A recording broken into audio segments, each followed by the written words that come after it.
Good morning, good afternoon, wherever you are in the world, everybody. My name is Mike Scher. I'm the chairman and CEO of a company called Frontline Selling here in Alpharetta, Georgia, just outside of Atlanta. Today's webinar is about combining traditional and digital outreach to crush your numbers in 2018. We're just coming off of 2017. A lot of you all had a banner year in 2017, and you've gone through your kickoffs, you've gone through your planning, and congratulations, you're all tied at 0 now, and you got a big number to hit in 2018. So we're gonna help share with you, with some experts here, about how to combine the traditional and digital outreach so you can blow out those numbers. Joining me today are two very distinguished and accomplished gentlemen, Tony Hughes and Brian O'Doherty. Tony Hughes has 30 years of corporate and sales leadership experience with personal and team sales records that have never been broken. In 2012, he left the world of corporate leadership to become a sales management writer, consultant, and speaker.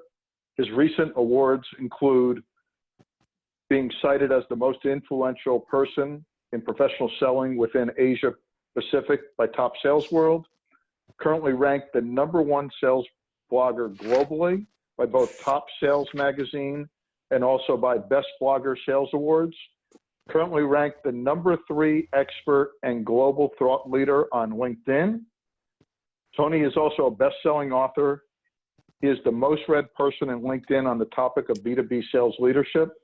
He has more than 400,000 followers on his blog, and his most recent book, Combo Prospecting, is published by the American Management Association.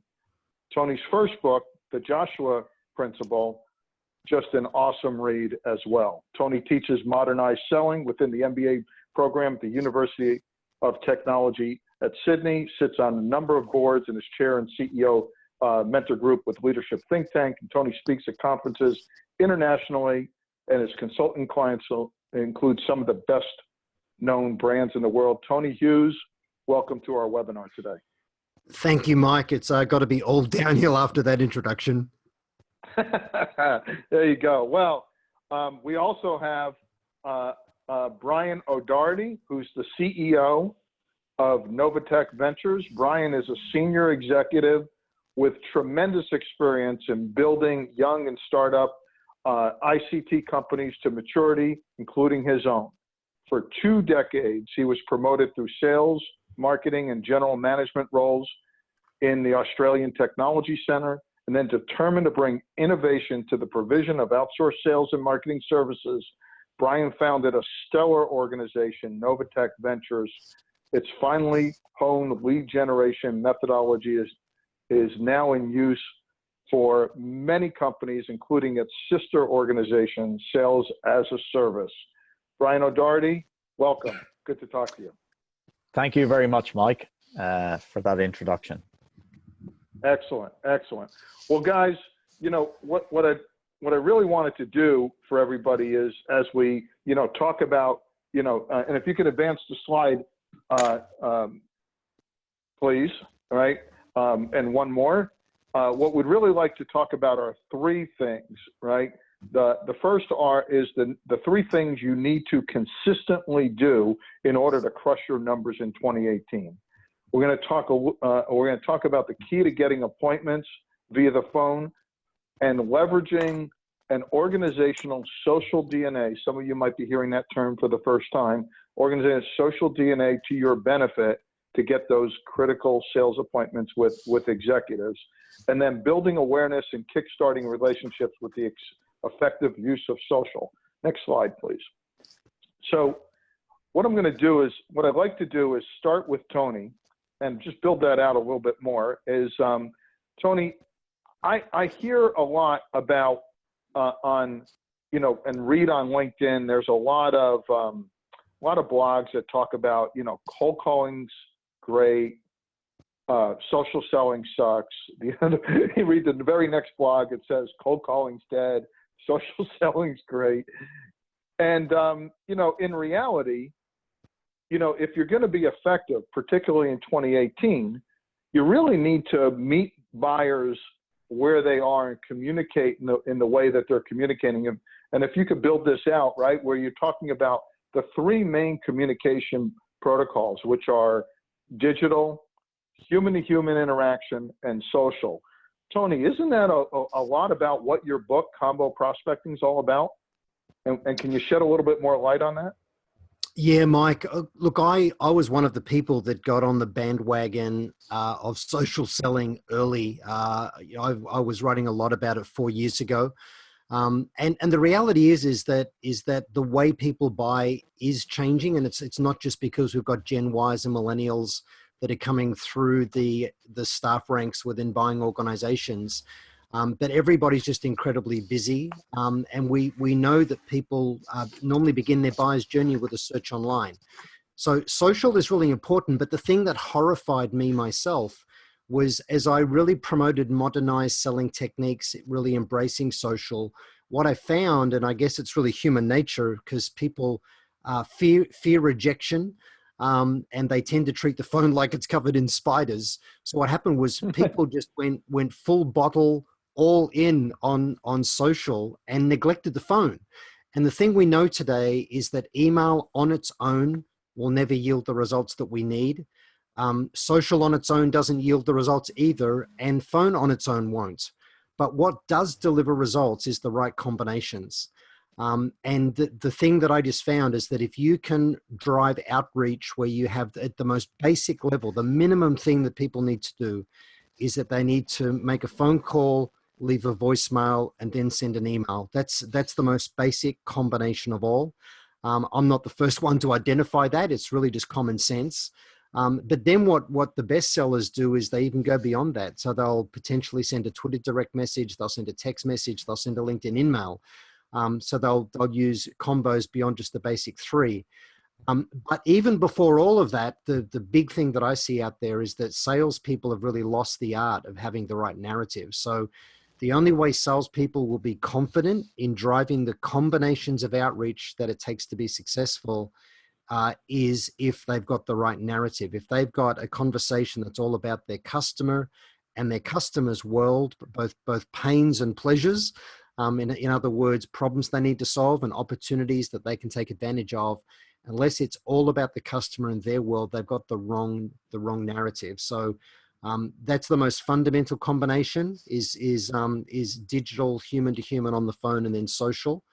And every salesperson, every single day of their life, regardless of whether they're getting leads from an inside sales SDR or from an outsourced agency, like what Brian provides, that they need to be doing prospecting and deal progression every day. They need both oars in the water. It's incredibly important. Excellent. Well, and then just to follow up on that, you talk about all the different communication protocols, and as it's interesting that as much as selling changes, some of the core principles remain the same. One of the things that we found is that, Tony, is that, as you're communicating through those different channels, right, keeping the message relevant, as you said, but also consistent across those channels. That's something the business to consumer world's figured out a long time ago. It's the reason why Nike's ads all end with "just do it." McDonald's ads all end with "I'm loving it," because it's the repetition. And not everybody sees the billboards on the highway in the B2C world, just like not everybody reads the email or maybe it spends as much time on LinkedIn, but they might listen to the voicemail or they might spend more time on Twitter. So points very, very well taken there. Yeah, and it's incredibly important that business to business sellers learn from B2C. Because B2C is really at the pointy end in trying to deal with shrinking average deal sizes, increased competition, commoditization. So they've had to figure out, how do we create a good personalized experience for buyers, but be able to do it cost effectively at scale. And B2B sellers need to work out how they can do the same thing. Absolutely. So if I can go to, I appreciate that, Tony. If I can get Brian in here and go to the next slide, is that in addition to using all these sort of, communication protocols, there's this other dynamic, Brian, that we see in the marketplace, right? Purchase decisions according to CEB, which the challenger folks, right? Just a few years ago, they said it took 5.4 stakeholders were involved in the average, in the typical B2B sales decision. That number's jumped up dramatically. It is now, that same group is reporting 6.8, right? You need to reach out to multiple people, right? And all selling is social. Help me understand, shed some light about the impact of the complexity of the 2018 sales cycle and how folks like Novatech are helping solve that problem. What we found over the last few years, Mike, as you suggested, is the need to cover more bases and more territories, particularly if you're talking to mid-market and above type organizations. I mean, if you're selling to a line of business manager, for example, the HR manager, that person will ultimately make the decision about a new HR application. But it also has an impact on the CFO, because you'll need to get some budget assigned, and you'll also need to have a discussion with the CIO as well, because obviously there may be some technology integration work that's needed. And if it's a HR application that covers all of the business, you'll need to talk to the relevant GMs about how that affects their operations. So in that case, there's 4 different people will have an impact or be impacted by what looks to be a simple HR application. And we're seeing that significantly in mid-market and larger companies. So one of the things that becomes important from generating demand, but also helping to progress a sale, is the need to influence all of those executives. And what we found with our telework into large organizations is you need to cover those people consistently if you're to maximize your chance of achieving the deal. So that's probably the main point I would make, Mike. Right, and your folks, Brian, are quite skilled. They're not only identifying, many of the 6.8 folks involved in a sale, but they're also getting those sales appointments, they're qualifying opportunities, and they're navigating, through that sales process, as you said, moving to sales as service. Maybe you can talk a little bit about how, a couple of techniques that, how you stay engaged with that many people throughout a sales cycle. Indeed, Mike. So I mean, typically, most of us who've been in sales for a while would understand the need to start at the top of the organization. So at senior level, whether it's CEO or GM level, and then gradually try and expand your footprint over time out to the relevant executives who might carry the decision or implement a particular new solution or service. So you need to cover all bases, and you need to do that consistently if you're selling enterprise level solutions to mid-market companies above of any complexity. So use several touch points. Don't just restrict yourself to one exec. Keep focused on all of the people that you think are relevant, and you will find that out as you actually progress through the discussions within the companies that you're focused on, and use several techniques. So definitely use email, voicemail, referrals, to gradually socialize the message upon all the key execs that you eventually come to know will have some involvement in the decision. And that takes a bit of time, but it also takes several techniques and using different communication channels along the way. Excellent. Well, I appreciate that. So if we can go to the next slide, I wanted to sort of dovetail on that a little bit, right? We talk about internal selling versus external selling, right? And this is one of the things we've done here at Frontline Selling is, we found out that when we're doing outreach to accounts, a lot of salespeople, one of the reasons why they struggle, Tony, you had mentioned, hey, people don't like, rejection. They look at the phone as, having spiders on it, right? But if they send an email and don't get a response, I guess they don't feel as bad about it, right? Yeah. But what happened was, we also found that with the proliferation of tools and technologies and communication protocols, that salespeople have more opportunity right now than ever before, but they also have more choices, right? It used to just be, here's a phone, you either picked up the phone and you called or you didn't, right? Now it's, do you leave a voicemail? When should you follow up? Should you send an email? What do you put in the subject line? When should I connect with Tony or Brian on LinkedIn? How often should I follow up? There's these, cadence tools and technology, a proliferation of sales acceleration tools. What we found was that salespeople, one of the main reason why they struggled was because they largely have all these choices and they guess their way through the process. Nothing more than the fact that it's really hard to figure out, all those different questions. And yet, to any one of them, you ask 10 different folks, 10 different sales folks, you're going to get 10 different answers. What we found, we went ahead and studied the very problem, nearly 2 million outreach efforts. And some of the things we found from the study were interesting. And Brian, you mentioned one of them, but I wanted to share a little bit of that with the audience here. Number one was, before I even get started, is most people do believe in a multi-touch point approach.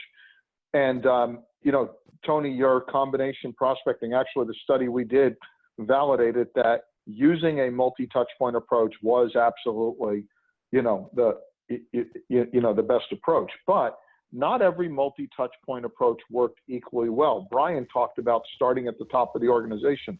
We actually found that in our study. The higher you started off in an organization, two things were likely to happen. Number one was that the higher the likelihood was that you were going to penetrate that account. And number two was you were going to penetrate it at a much higher level, a lot better chance of being above the power line within the account, right?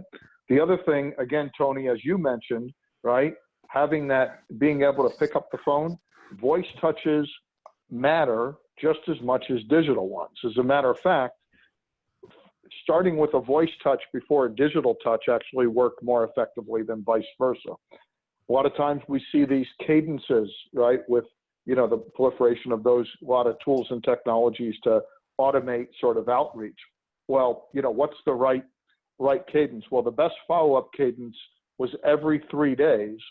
And we see a lot of these cadences that talk about, well, I'm going to call Brian on Monday, I'm going to email him on Wednesday, and I'm going to, reach out to him on LinkedIn on Friday.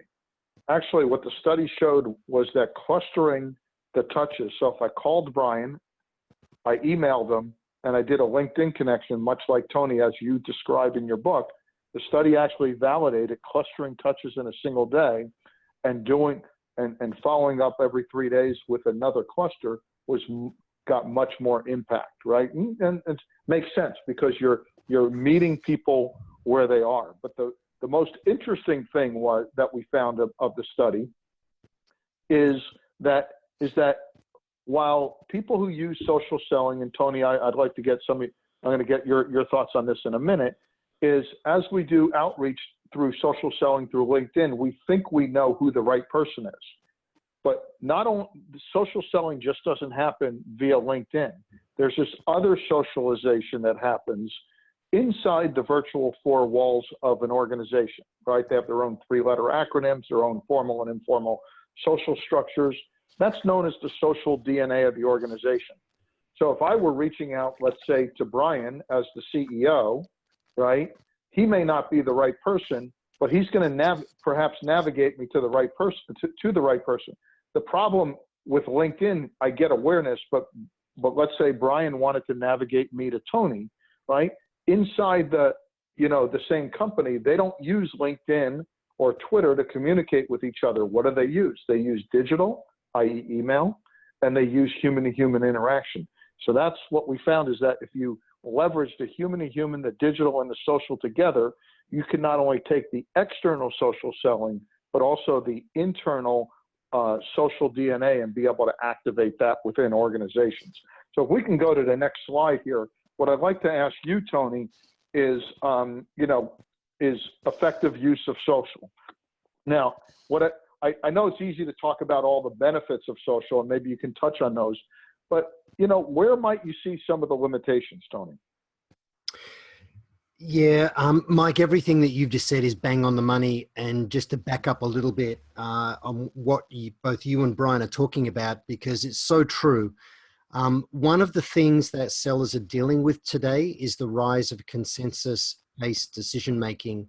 Even a strong driver, personality leader in a business today is smart enough to know that they're not going to succeed at change management if they don't take people on that journey with them. But even worse than that, senior and middle managers in organizations are increasingly insecure.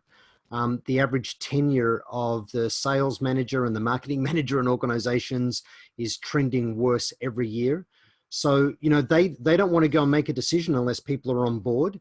And what a lot of sellers do is they make the mistake of identifying the people they think can say yes to the decision, but they fail to identify and cover the people that can say no, because leaders today are not going to drive a decision unless everybody is actually on board. So mapping the social DNA, understanding in essence the political power base of an organization is incredibly important. So let's talk about why social is so essential.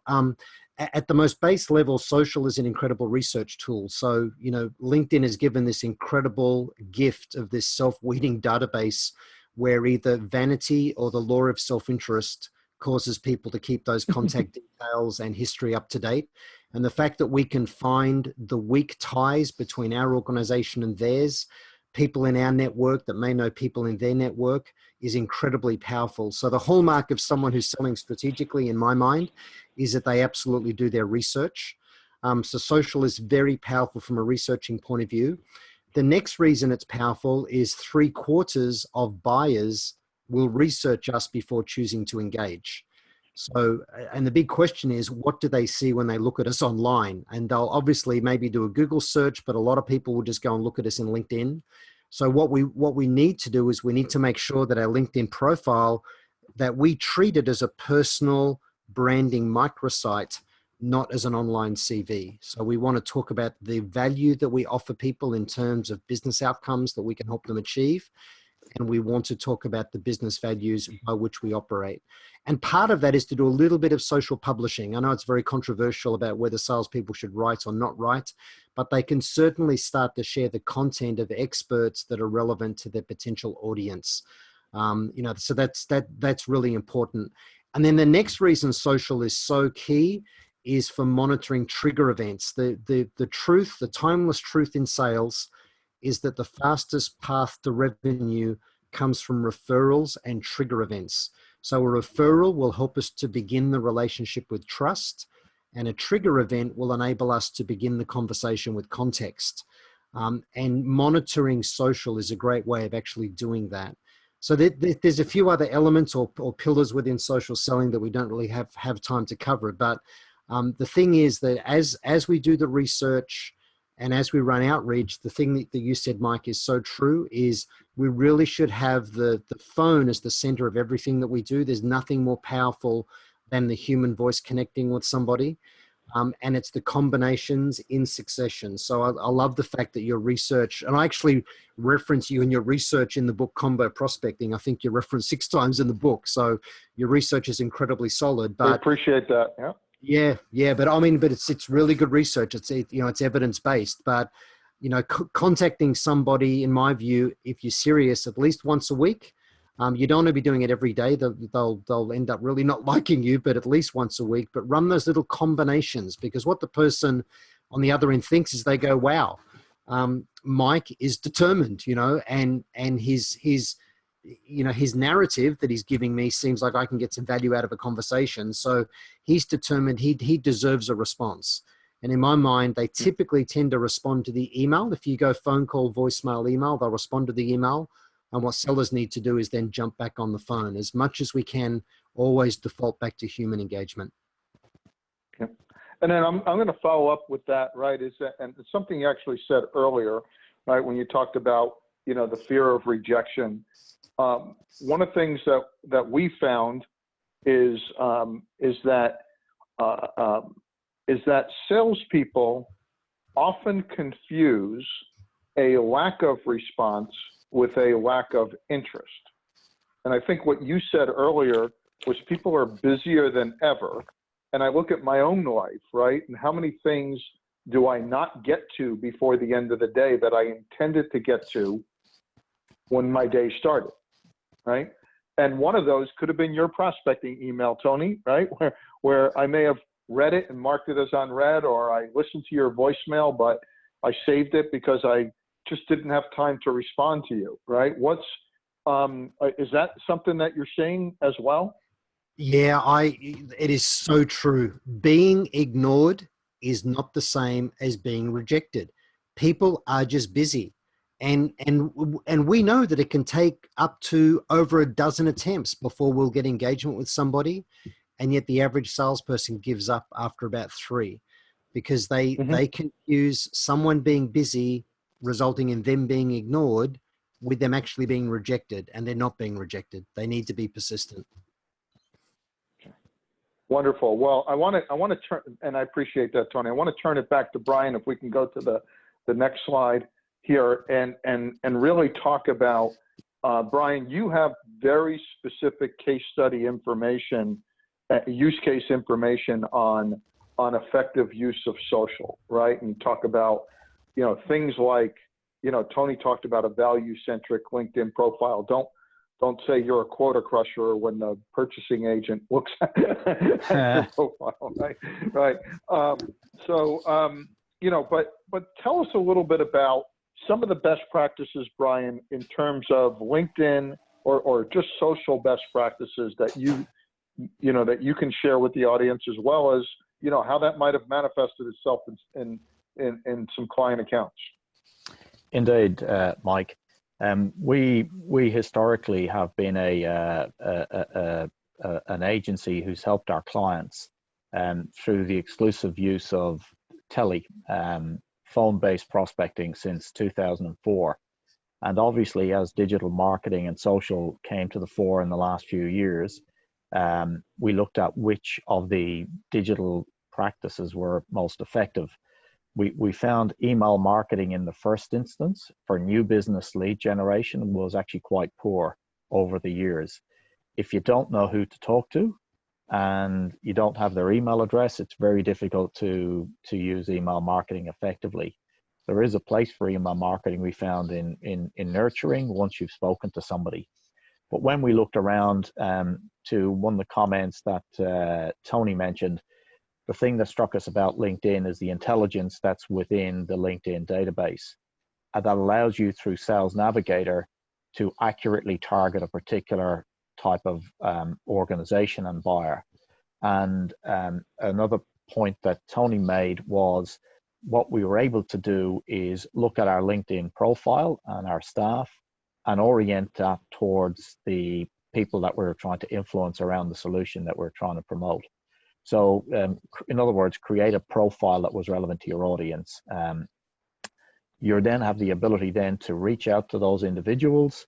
And the key thing in doing that over time is to influence them with relevant content to their needs.